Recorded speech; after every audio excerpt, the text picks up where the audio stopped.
Okay, isa-isa natin. Magkano Rolls Royce? Parang 42. 42 million. The Maybach, 22. Bentley, 20. G63.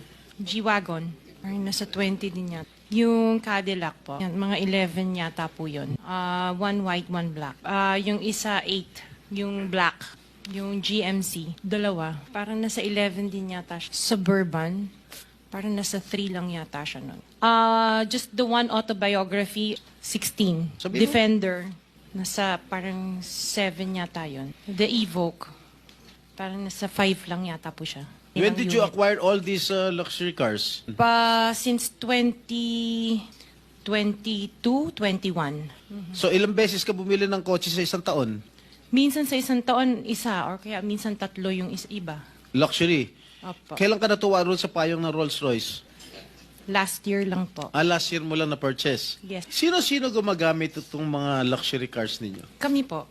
Pag aalis kayo nung umaga, Rolls Royce ang gamit mo. Pag uwi mo ng tanghali, kakain, pag lalabas kayo, Maybach naman ang gamit. Ganun ba yun? Me or for all of us, for all the Filipino people watching, this is unbelievable. To have 28 or 40 luxury cars at your disposal.